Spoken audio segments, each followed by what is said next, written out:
those who are with us, protecting us, are more than those who are against us to destroy us. If God be with us, who can be against us? Qui est en train de nous parler, Kojo qui est de Strasbourg, on a Mina de Marseille, on a Marie qui est de Paris, Augustus qui est de Strasbourg aussi, et Junior et sa sœur Edwina qui sont de... Donc Kojo, tu peux t'exprimer, on t'écoute. Donc je reprends. Je disais que par rapport aux pouvoirs qui nous ont été donnés, ça se trouvait dans Luc 10, là où Jésus parlait de la mission des 70 disciples. Il disait qu'il nous avait donné tout pouvoir, marcher sur les serpents, les scorpions, toute puissance de l'ennemi, et rien ne pourra nuire. Donc par rapport au pouvoir, c'est ça. D'accord. Et quelqu'un d'autre a une suggestion à dire ou à nous parler sur quel est le devoir qu'on a en tant que chrétien? La porte est ouverte, vous pouvez vous exprimer. Moi je pense que vu que Dieu nous a créés à son image, tout pouvoir qu'il a, nous aussi, on l'a. Donc par exemple, on a le pouvoir de sanctifier, le pouvoir de guérison. À partir du moment où on demande à Dieu de nous l'accorder, à partir du moment où on prononce le nom de Jésus-Christ et qu'on a la foi, que tout ce qu'on dira pourra être fait, moi je pense que le pouvoir c'est par la parole qu'on a. Et aussi, le devoir, nous en tant que chrétiens, là actuellement en tant que chrétien, on n'est pas là pour dire que Dieu va nous faire des bénédictions, mais il faut vraiment qu'on révèle les choses aux gens du monde pour qu'ils voient ce qui se cache. D'accord. D'accord. Quelqu'un d'autre a une suggestion ou quelque chose à dire?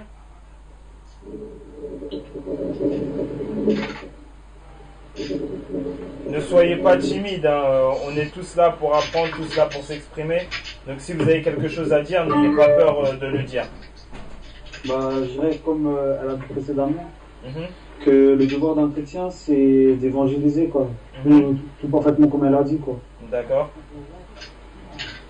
D'accord. Donc tout ce que vous avez dit est bon.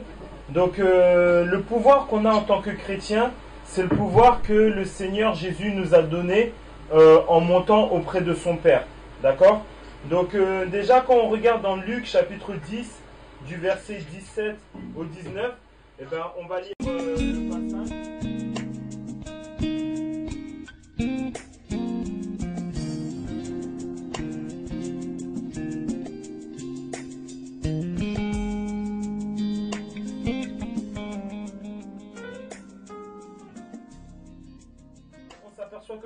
On s'aperçoit que la parole de Dieu a dit qu'en fait, il avait donné son pouvoir aux 72 disciples en leur disant « Partez, allez faire mon œuvre. » Ok ? Au jour d'aujourd'hui, ces disciples-là, c'est nous. C'est nous qui avons accepté le Seigneur Jésus comme sauveur. Ok ? Comme notre Seigneur et sauveur. Donc, à partir du moment où on a accepté le Seigneur Jésus, ce pouvoir-là est nôtre. Et il nous envoie là, avec ce pouvoir-là, pour faire son œuvre. Mais il nous dit de faire attention, parce que généralement, quand le Seigneur Jésus nous donne son pouvoir et qu'il nous envoie faire son œuvre, généralement, l'être humain prend la grosse tête. Ok ? En disant, voilà, le Seigneur m'a donné le pouvoir, le Seigneur m'a donné telle chose à faire, donc je le fais comme bon me semble. Donc il leur dit quoi ? Il leur dit, faites attention de ne pas vous réjouir que le diable vous obéisse. Ok ? Parce que le Seigneur Jésus, quand il est monté sur la croix et qu'il en a ressuscité, quand il montait au ciel, il a obtenu un nom encore plus puissant que tous les noms. D'accord ? Donc du fait qu'on cite le nom Jésus, ce nom-là est un nom très puissant. Ok ? Donc il nous dit, ne vous réjouissez pas que vous ayez ce pouvoir ou que vous ayez cette puissance, mais plutôt réjouissez-vous que votre nom soit écrit dans quoi ? Dans le livre de vie. Parce qu'on peut avoir cette puissance-là, mais on peut aussi ne pas aller au paradis. Ok ? Je peux prier pour que les gens soient guéris ou quoi que ce soit, mais à côté, je peux continuer à faire mes affaires. Boire, voler ou autre chose. Ok ? Après, quand le Seigneur dit qu'il a vu le diable tomber du ciel, en fait, c'est parce que le diable à la base ne s'appelait pas diable comme on dit, mais il s'appelait Lucifer. Donc c'était l'un des plus beaux, des plus merveilleux qu'il y avait dans le royaume de Dieu. Et en fait, Lucifer avait tellement pris la grosse tête, était devenu tellement orgueilleux qu'il a été jeté du ciel à la terre. Donc automatiquement, le diable a été jeté sur cette terre, et nous qui sommes l'image de Dieu, automatiquement nous avons cette autorité, nous le marchons dessus, nous le piétinons dessus. Parce que quand vous lisez dans Ésaïe chapitre 14 du verset 12 au 14, il dit bien que en fait le diable a été jeté bien bas, mais quand je vous dis bien bas, c'est pas sur la terre, mais c'est dans les profondeurs de la terre. Ok? Donc c'est pour ça qu'on dit que le jour du jugement dernier, cette terre sera détruite, et tous ceux qui n'ont pas pu monter au paradis iront dans les profondeurs de la terre, dans ce feu atroce pour brûler pendant des années, des années, des années. Ok? J'aimerais qu'on regarde un petit passage dans Actes chapitre 2 du verset 1 au 14. À la Pentecôte, ils étaient tous ensemble dans le même lieu. Tout à coup, il vint du ciel un bruit comme celui d'un vent impétueux, et il remplit toute la maison où ils étaient assis. Des langues semblables à des langues de feu leur apparurent, séparées les unes des autres, et se posèrent sur chacun d'eux. Et ils furent tous remplis du Saint-Esprit, et se mirent à parler d'autres langues selon que l'Esprit leur donnait de s'exprimer. Or, il y avait en séjour à Jérusalem des Juifs, hommes pieux de toutes les nations qui sont sous le ciel. Au bruit qui eut lieu, la multitude accourut et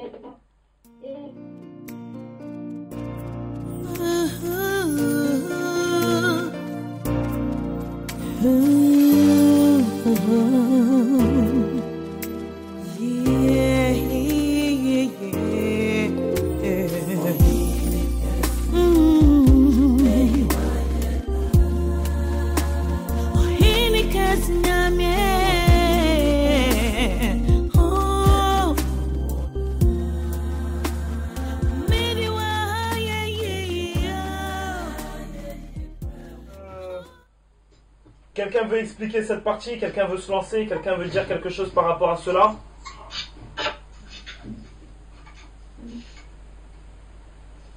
Non, vous faites tous les timides. Ok, bon, on va continuer. Ouais, vas-y, je t'écoute. Actuellement, c'est ce qui se passe dans le monde, au niveau d'un chrétien. On ne peut pas passer à côté du Saint-Esprit. C'est-à-dire pour qu'on puisse vraiment vivre comme au temps du Christ, plutôt vivre à l'exemple de Jésus.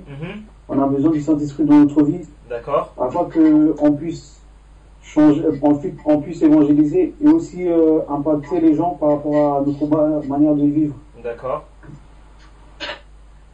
D'accord. Et ben, comme il l'a dit, c'est ce qui se passe au jour d'aujourd'hui. Vous savez qu'au jour d'aujourd'hui, on a cette manie, en tant que chrétien, de se cacher, d'avoir un peu peur.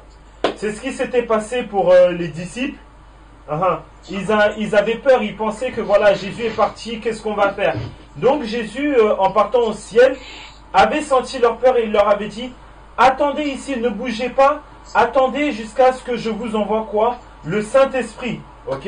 Donc quand le Saint-Esprit est venu, il est venu sous forme de langue de feu et s'est posé sur leur tête. Donc ce Saint-Esprit-là a été la puissance que le Seigneur Jésus a donné à qui? À ses disciples.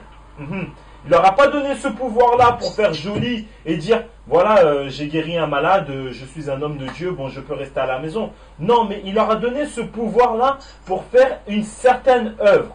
Ok? Parce qu'il leur a donné, il leur a dit, partez dans le monde entier, et faites de toute personne mes disciples. Ok? Donc il n'a pas dit restez chez vous et puis dormez chaque jour. Non, mais il nous a donné un devoir et ce devoir-là est une obligation pour nous en tant que chrétiens. D'accord? Mais vu que le Seigneur connaît toutes les difficultés de ce monde, qui sait que le diable aussi va nous ruser parce que le diable veut essayer aussi de nous avoir, il nous a donné un certain pouvoir, une certaine autorité. Ok? Et ce pouvoir-là est le Saint-Esprit. Mais ce pouvoir-là du Saint-Esprit peut rester avec nous, peut marcher avec nous, que si on vit une vie saine. Ok? Si au jour d'aujourd'hui on ne vit pas une vie saine et qu'on vit des vies peu importe, le Saint-Esprit fait quoi? Le Saint-Esprit s'écarte de nous. Donc la puissance de Dieu aussi qui est avec nous, elle fait quoi? elle s'écarte aussi. Amen.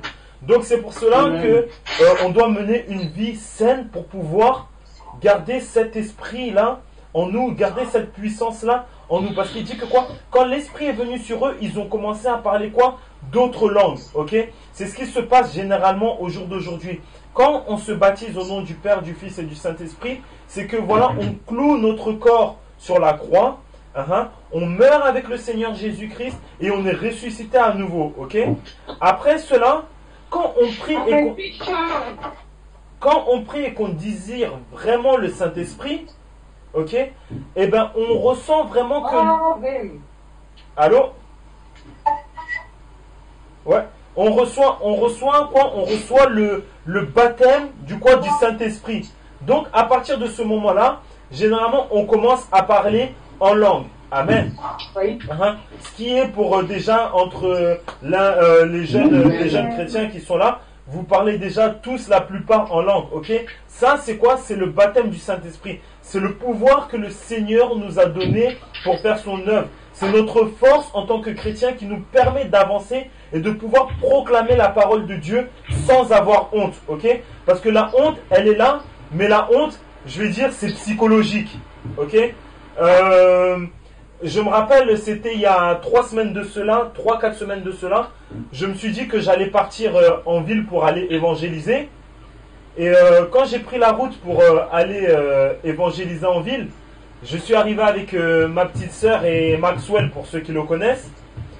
Et quand je suis arrivé en ville, j'ai regardé tous les gens qui avaient dans cette ligne droite. Je me suis dit, ah non, là, c'est chaud. Si je vais commencer et que les gens ils se moquent de moi, c'est impossible. Donc je vais faire demi-tour. J'ai marché dans la ligne, j'ai traversé toute la rue de Saxe jusqu'à arriver à Guillotière. Et après, je me suis dit, non, il faut à tout prix que je fasse quand même l'œuvre de Dieu. Donc, j'ai prié dans ma tête et j'ai fait quoi? Je suis parti, je suis rentré dans les boutiques, j'ai donné mes prospectus, j'ai commencé à parler, j'ai distribué les papiers. Et à la fin, quand j'ai fini, je me sentais soulagé. Je me suis dit, oh, mais j'avais peur et honte de faire cette chose-là. Mais c'est une chose qui est psychologique. C'est le diable qui nous met cette peur-là en face en nous disant, mais si tu vas, est-ce qu'ils vont t'écouter? Les gens vont se moquer de toi. Tu vas être la risée. Quand tu vas marcher en ville, ils vont te pointer du doigt. Mais vaut mieux être pointé du doigt sur cette terre, vaut mieux être la risée de tout le monde sur cette terre et d'avoir la vie éternelle que d'être le number one, le boss du boss, la star de tout le monde et de rater le paradis et la vie éternelle qui nous a été promise par le Seigneur Jésus. Ok? Amen. Donc, après, la puissance de Dieu aussi qui est là, elle est là aussi pour nous aider à vaincre contre les ruses de l'ennemi. Quand on regarde le Seigneur Jésus, il a été baptisé. Quand il a été baptisé, il y a une colombe qui est venue du ciel et qui s'est posée sur lui. Et comme vous savez tous, il y a une voix qui est sortie du ciel et qui a dit, voici quoi mon fils bien-aimé. Après, l'Esprit a emmené Jésus sur la montagne pendant 40 jours et quoi? Et 40 nuits. Quand le diable a vu que Jésus avait jeûné pendant 40 jours et 40 nuits, il savait que notre Seigneur avait quoi? Avait faim. Donc ce qu'il a fait, c'est qu'il a dit, il est parti pour tenter le Seigneur, il a dit, si toi tu es le Fils de Dieu, transforme cette pierre en pain, ok, et mange-la. D'accord? Et à ce moment, eh ben, je vais vous demander à vous participants, qu'est-ce que le Seigneur lui a répondu? Que ce n'est pas le pain que l'homme vivra avec, mais c'est avec la parole de Dieu. L'homme ne vivra pas que de pain et d'eau, mais l'homme vivra de quoi? De la parole de Dieu. Donc le Seigneur Jésus a pu gagner ce combat-là, a pu terrasser l'ennemi en se basant sur quoi? En se basant sur la parole de Dieu. Mais pas que sur la parole de Dieu. À ce moment-là, il était rempli par quoi? Par le Saint-Esprit. Cette colombe qui s'est posée sur lui était le Saint-Esprit. Et même lui qui était le Fils de Dieu, a été rempli par quoi? Par le Saint-Esprit. Et par le biais de Saint-Esprit, parce qu'il s'est rendu humble, il a pu vaincre l'ennemi. Donc, nous, chrétiens, nous avons réellement besoin de quoi? Du Saint-Esprit. Ok? Parce que même le Seigneur Jésus, quand il allait être crucifié sur la croix, qu'est-ce qu'il a dit? Il a dit, Père, que ta volonté soit faite et non la mienne. Parce qu'il a senti que c'était dur. Donc il a demandé de la quoi? De la force à son Père. Et le Saint-Esprit est venu le fortifier, ce qui lui a donné quoi? La force et la puissance de pouvoir tenir jusqu'à la mort, qui a fait que nous aussi nous avons été rachetés par ce sang-là, et qu'aujourd'hui nous pouvons se dire enfants de qui? Enfants de Dieu. Amen. Donc même le Seigneur Jésus a eu quoi? A eu besoin du Saint-Esprit. Donc combien de fois nous, êtres humains, avons-nous besoin de ce Saint-Esprit-là? Avons-nous besoin de quoi? De cette force-là pour avancer dans l'œuvre du Seigneur Jésus. Ok? J'aimerais qu'on regarde un petit passage à Jérémie chapitre 20, verset 11. Jérémie chapitre 20. Jérémie chapitre 20.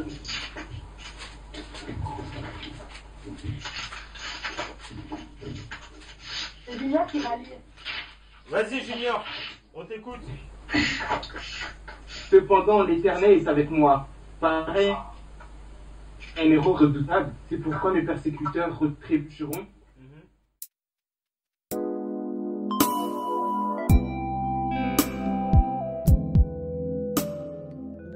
Donc, on peut voir ce que la parole de, ce que la puissance de Dieu peut faire quoi pour nous. Quand on a la puissance de Dieu, qu'est-ce qu'il fait pour nous? Il combat pour qui? Il combat pour vous. Il combat pour qui? Il combat pour moi. Ok? Tous les ennemis qui chercheront à nous faire tomber parce qu'on veut faire l'œuvre de Dieu, parce qu'on veut marcher selon la volonté de Dieu, la parole de Dieu dit quoi? Ils vont faire quoi? Ils trébucheront quoi? Tous. Ok? Mais cela a une condition, que on soit dans le Seigneur et qu'on fasse quoi? L'œuvre de Dieu. Amen. Parce que quand on regarde la parole de Dieu, l'œuvre de Dieu, l'aller au paradis, c'est un peu des conditions. C'est si tu fais cela, tu auras cela. Ok? C'est comme un enfant. Un enfant, si on veut qu'il fasse quelque chose, on dit à l'enfant quoi? Si tu travailles bien à l'école, alors tu obtiendras un cadeau. Ok? C'est ce qu'on dit aux enfants quand ils sont en maternelle, primaire. Travaille bien à l'école et tu auras un cadeau. Ok? Et bien la parole de Dieu nous dit quoi? Si vous faites mon œuvre, si vous suivez mes commandements, alors moi le Seigneur Jésus, je serai quoi? Avec vous. Parce que cette puissance qu'il nous a donnée, c'est quoi? C'est son nom. Et pour que cette puissance puisse marcher, c'est avec quoi qu'elle marche? C'est avec le nom de notre Dieu. J'aimerais qu'on regarde un autre petit passage.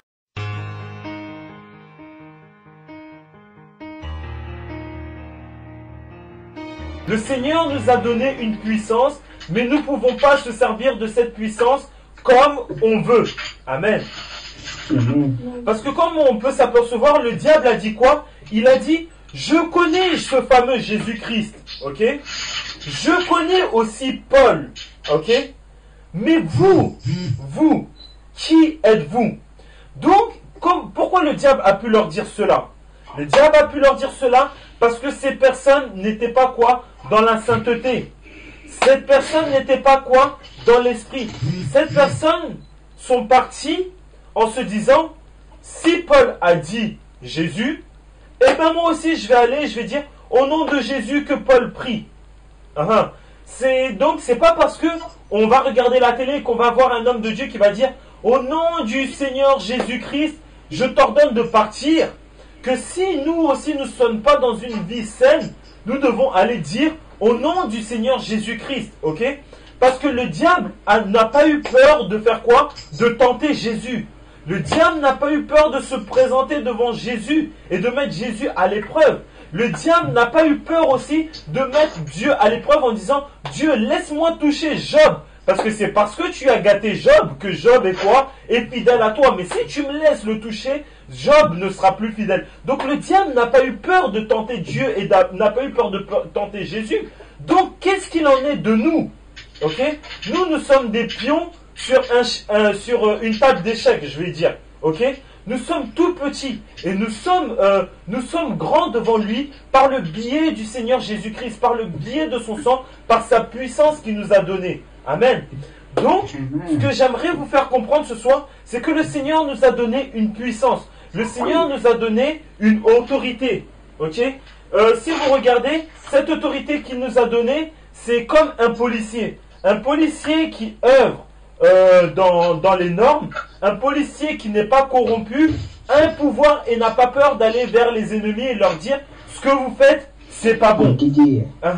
Mais les policiers qui sont corrompus, comme dans le quartier où j'habite, il y a des policiers qui sont corrompus. Donc quand ils viennent pour voir les jeunes qui dealent la drogue, eh ben qu'est-ce qu'ils font généralement? Ils se cachent. Ok? Ils se cachent et ils font quoi? Ils disent non, on n'a pas trouvé de drogue. Mais pourtant, la drogue est vraiment présente à cet endroit-là. Ok? Donc ils ont peur de dire aux jeunes ce que vous faites c'est pas bien, car ils sont sales eux aussi. Eux aussi ils sont quoi? Ils sont corrompus. Ok? Donc ce que je veux qu'on sache c'est que nous devons être quoi? Nous devons être purs. Nous devons être purs afin que le diable n'ait rien à nous reprocher, afin que nous puissions faire l'œuvre de Dieu, afin que nous puissions aller exprimer la parole de Dieu à l'extérieur. Parce que quand on va à l'extérieur prêcher la parole de Dieu, j'aimerais vous faire comprendre et vous faire savoir que les personnes que vous allez prêcher dehors, même si vous ne les connaissez pas, c'est des gens peut-être qui vous ont croisé plusieurs fois et X fois. Donc si ces personnes-là ont un reproche à vous faire, ils n'écouteront pas le message que vous allez leur donner. Ok? Mais si vous êtes pur et saint, la puissance de Dieu vous accompagnera et automatiquement, partout où vous irez, partout où vous ouvrirez votre bouche, la puissance de Dieu vous suivra. Et alors, vous allez faire quoi? Vous allez guérir des malades, vous aussi. Alors, vous allez attraper des cœurs pour le Seigneur. Alors, vous allez pouvoir aussi révéler ce que le Seigneur a caché, ce que les gens ne voient pas. Vous allez pouvoir leur révéler et leur redonner une bonne conscience. Vous allez pouvoir les faire sourire à nouveau. Amen. Donc, ne vous écartez pas de la parole de Dieu et restez bien ferme sur ce que le Seigneur demande. C'est vrai que c'est dur, c'est vrai que c'est dur et c'est pour ça que la parole de Dieu nous dit oui, nous sommes des descendants de qui? D'Adam et Ève. Et nous sommes nés dans quoi? Dans le péché. Mais si nous ouvrons nos bouches et que nous confessons quoi? Tous nos péchés, lui, le Seigneur, est un Dieu d'amour et nous pardonnera de quoi? De tous nos péchés. Amen. Donc, certes, nous ne sommes pas purs, certes, nous ne sommes pas saints, mais faisons le maximum pour être justes afin que le diable n'ait aucun reproche à nous faire et que nous puissions faire l'œuvre de Dieu. Donc que le Seigneur bénisse ce petit message qu'on a partagé ce soir. Si quelqu'un a quelque chose à dire, a peut-être un témoignage pour encourager les frères et sœurs, ou a peut-être un petit message ou un petit passage à rajouter dessus, eh ben, il y a champ libre, il peut s'exprimer.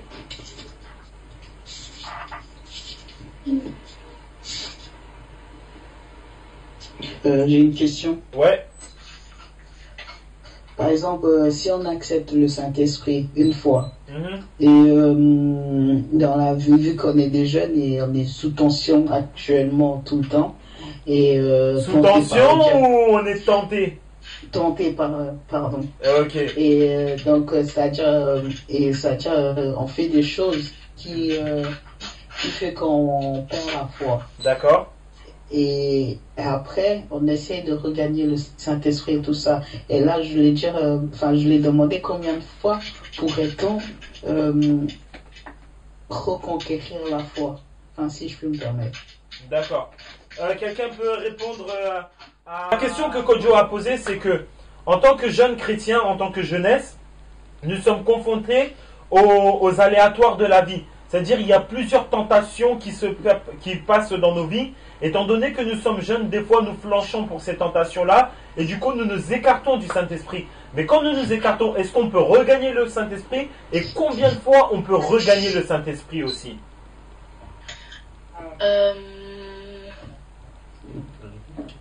J'avoue que la question... Oui, je voudrais dire... Indéfiniment. Moi je dis que c'est indéfiniment parce que dans la Bible, il y a écrit que notre Dieu ne se lasse jamais de pardonner. Mais que, comment dire, dans la Bible aussi il est écrit que là nous sommes dans le moment du salut. C'est-à-dire que là, si on se repentit vraiment, sincèrement, et qu'on demande pardon à Dieu, et qu'on confesse nos péchés, dans la Bible il est écrit qu'il est digne et juste pour nous pardonner et nous laver de nos iniquités. Amen. Donc je me dis que maintenant, il faut profiter du salut, mais à bon escient, comment dire. C'est que si dans notre tête on demande pardon, mais on sait très bien que la chose on va la refaire, faut pas s'attendre à pardonne. Faut vraiment avoir un cœur de repentance et se dire Seigneur aide-moi. Certes la chair elle est faible, mais Seigneur aide-moi à fuir par le péché.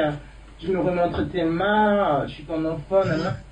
Avoir une communication avec Dieu parce que c'est notre Père, donc à tout moment faut pas hésiter, même si on en a fait un péché.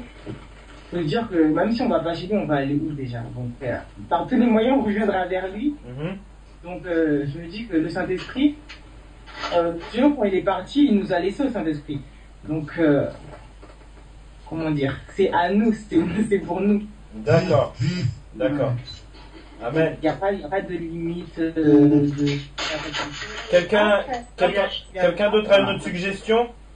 Ouais, je voulais rajouter par rapport à cela, c'est que maintenant, le truc c'est que maintenant on sait que le Saint-Esprit, si on confesse nos péchés et que si on confesse nos péchés, maintenant il faut qu'on se dise que voilà, je veux vraiment être avec toi, parce que à un moment le Saint-Esprit il va pas rester définitivement. Amen. Il va pas rester définitivement, il va se dire, s'il voit que nous franchement on fait pas d'efforts, il va partir et ce sera encore, et plus on va continuer à répéter nos bêtises, plus ce sera dur pour nous de récupérer le Saint-Esprit. Donc à partir du moment où on l'a, il faut qu'on prenne conscience directement et qu'on n'attend pas à partir de deux bêtises, parce que sinon ça va vraiment être dur, et après le diable, c'est là où le diable va encore plus accentuer pour nous éloigner de Dieu. D'accord. Là je suis très d'accord avec ce que Marie dit. Donc pour faire un résumé de tout ce qu'il a dit et rajouter un petit quelque chose, Kojo, c'est que oui, on est dans une génération où il y a plusieurs tentations pour les jeunes, et oui, on peut tomber dans la tentation. En regardant la télé, en allant dans les boîtes de nuit, en ayant une petite amie ou autre, on peut tomber dans la tentation très facilement. Ok, tout bêtement, au jour d'aujourd'hui, si tu as un garçon, tu as une petite amie et que tu n'as pas couché avec ta petite amie, ça veut dire que toi, t'es un paysan, t'es un bolos, en gros, ce qu'on dit. D'accord? Si tu es une fille aussi et que t'as pas couché avec deux garçons ou que t'as pas fait des bails, t'es considéré comme une villageoise, tu vois. Ah putain, elle est pas à la page, elle est périmée. Ok? Certes. Bon, on pêche tout le temps, mais le Dieu est un Dieu d'amour qui nous pardonne. Ok? Mais le Saint-Esprit ne nous force pas. Ok? Nous avons deux voies. Et le Saint-Esprit nous laisse le choix. Ok? Mais c'est à nous de faire le bon choix. Si je pêche une fois et que je demande pardon, le Seigneur me pardonne. Mais si je continue à pécher constamment, comme Marie l'a dit, c'est dur de revoir quoi? Le Saint-Esprit. Parce que généralement, quand on accepte le Seigneur Jésus comme notre Seigneur et Sauveur, et qu'on reçoit le baptême du Saint-Esprit, il y a un don qui est donné avec ce baptême-là. Ok? Et le diable, il veut tout faire pour que ce don-là, on le perde et qu'on ne fasse pas l'œuvre de Dieu. Donc quand tu perds ce don-là, le Saint-Esprit va te dire, fais attention Kojo, reviens. Donc tu vas reprendre conscience et tu vas revenir près du Seigneur. Mais après, quand tu vas repêcher, tu vas encore t'écarter du Saint-Esprit. Et pour pouvoir récupérer le Saint-Esprit et récupérer ce don-là, cela est très très difficile. Ok? Et ce qu'il faut faire attention, c'est que quand on dit dans la parole de Dieu, le diable est très rusé et il cherche à nous détruire. Donc quand tu vas pécher une fois et que tu vas te repentir, le diable sait que peut-être s'il te laisse une troisième ou une quatrième chance, tu vas te repentir. Donc s'il peut te détruire carrément et mettre fin à tes vies, il le fera. Ok? Je vais prendre un exemple tout con, qui n'est pas un exemple vrai, mais c'est un exemple qui peut nous aider. C'est une personne qui était croyante et tout ça. Non, je vais même prendre un exemple qui s'est vraiment passé. Ça s'est passé au Ghana. C'était un jeune couple. Il revenait de boîte de nuit. Ok? Et comme vous savez tous, en Afrique, généralement, il y a tout le temps les morning devotion, les sessions du prière du matin. Ok? Et ce jeune couple qui revenait de boîte de nuit entendait le pasteur prêcher, repentez-vous, changez et tout ça, donnez votre vie au Seigneur. Alors, la femme a entendu cela et elle a dit à son petit ami, chérie, il y a quelque chose qui me touche dans mon cœur. Il faut qu'on rentre dans cette église et qu'on donne notre vie au Seigneur Jésus. Le diable a touché le cœur de l'homme, a dit, oh chérie, on revient de boîte de nuit, on est fatigué. Laisse-nous juste rentrer à la maison. De toute façon, la semaine prochaine, dimanche, on peut venir à l'église. Et sa femme lui a dit, non, je sens que c'est maintenant qu'on doit y aller. Il a dit, oh, mais toi aussi là, c'est quoi ce cinéma que tu me fais? Laisse tomber, on y va la prochaine fois. Donc, cette femme-là a laissé tomber. Ok? Elle n'est pas partie. D'accord? À l'église. Le diable savait que ces deux personnes-là allaient être repenties. Donc, qu'est-ce qu'il a fait? Ils ne sont pas partis à l'église. Ils ont voulu traverser la route pour aller chez eux parce qu'ils ont dit quoi? Ils ont dit, la semaine prochaine, j'irai donner ma vie à Dieu. Au moment où ils ont voulu traverser la route, une voiture les a écrasés. Les deux, ils sont morts dans leur péché. Vous voyez la scène? Donc le diable savait que, quoi? Ils allaient se repentir. D'accord? Donc ça se trouve, ils étaient déjà repentis et ils sont retournés dans le monde. Et quand ils ont voulu se repentir et qu'ils ont reporté cela, le diable a mis fin à leur vie. Ok? Donc c'est ce que nous devons faire très attention en tant que chrétiens. Et ne pas se dire, le Seigneur pardonne, j'aurai une deuxième chance. Mais on doit se dire, le Seigneur va quoi? Va bientôt arriver. Donc je dois tout faire pour partir avec lui. Faut prier, surtout. Voilà. Faut prier. Comme tu dis, faut prier surtout. Mais dans la logique des choses, l'être humain se dit quoi? J'ai le temps. Jésus pardonne. Ok.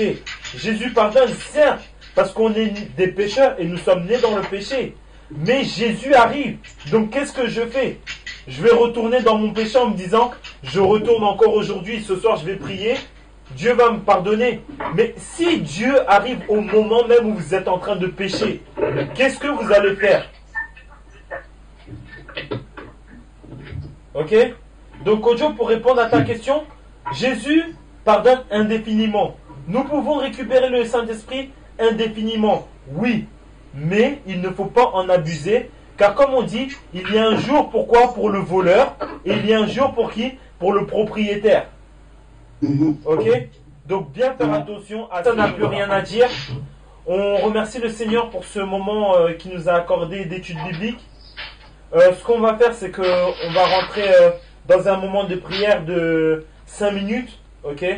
Pour demander au Seigneur de nous envoyer son Saint-Esprit, pour demander au Seigneur de nous fortifier et de nous écarter de toute tentation qu'il y a dans ce bas monde, afin que nous puissions nous tenir fermes et remplir les conditions qu'il nous a données, tenir ferme et pouvoir faire son œuvre et être des personnes pures et irréprochables, afin que quand nous partons pour apporter la parole de Dieu, que personne puisse nous dire toi tu étais comme ci ou toi tu étais comme ça, mais qui voient réellement que nous sommes quoi? Les enfants de Dieu. Et même si auparavant nous avions une vie qui n'était pas saine et pure, que par ce changement que le Seigneur va faire par le biais de son Saint-Esprit à l'intérieur de nous, que les gens puissent se servir de cela pour faire quoi? Pour venir aussi vers le Seigneur et en se disant si le Seigneur l'a fait pour eux, le Seigneur peut le faire aussi pour eux.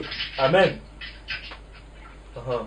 Donc nous allons demander à Marie de prier pour nous avant qu'on se quitte tous ce soir. Je te remercie pour ce moment que tu nous as accordé. Père éternel, par ta grâce, nous avons pu apprendre beaucoup de choses. Nous avons pu apprendre que Seigneur, il fallait que chaque jour de notre vie, nous restions attachés à toi, Seigneur, car le diable rôde. Mais Seigneur, comme tu es tout puissant, Seigneur, tu nous as accordé cette puissance, Seigneur Papa. Et Seigneur, nous te disons merci pour cela, Seigneur. Nous te demandons de nous fortifier, Papa. Nous te demandons d'être avec nous, Seigneur.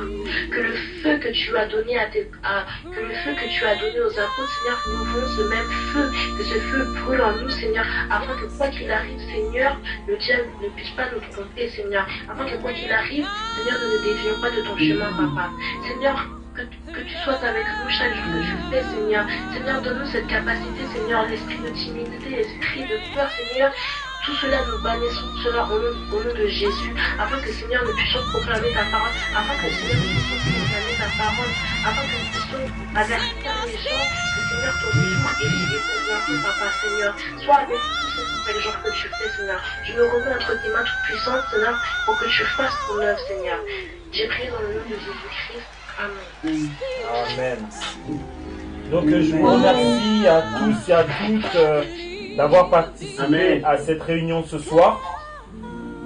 J'espère que vendredi, par la grâce de Dieu, vous pourrez être présents avec nous. Invitez vos proches aussi à venir partager la parole de Dieu, qu'ils soient croyants ou pas, parce que comme on sait, la fin des temps est proche et nous devons tous s'alarmer pour tous pouvoir partir avec notre Seigneur Jésus. La réunion d'aujourd'hui sera rediffusée sur Facebook ou YouTube. Donc pour ceux qui ont le nom du compte de mon compte Facebook ou YouTube, eh ben, vous pourrez aller dessus à partir de demain pour voir cela. Pour ceux qui l'ont pas, eh ben, je vous le transmettrai via à Skype. La semaine prochaine, nous allons parler de la prière. La semaine prochaine, désolé, vendredi, nous allons parler de la prière. D'accord? Donc si vous pouvez jeter un coup d'œil sur la prière, ce que c'est la prière, quels sont les bénéfices de la prière, jetez un petit coup d'œil afin qu'on puisse tous apporter nos plus pour s'aider entre nous. Ok? Et si vous avez un jour envie de prier ou vous avez une requête de prière mais qui est intime et que vous ne pouvez pas le dire à tout le monde, vous pouvez soit par le biais de Skype écrire ou envoyer un petit mail. Et dans ces cas-là, on priera en citant juste votre nom, sans citer la chose pour laquelle vous désirez qu'on prie pour vous. Donc que le Seigneur vous bénisse tous. Et à vendredi à 21h30, s'il vous plaît. Comme ça, plus tôt on se réunit et plus tôt on finira. Donc ce sera de 21h30 à 22h30. Donc soyez tous bénis et à vendredi.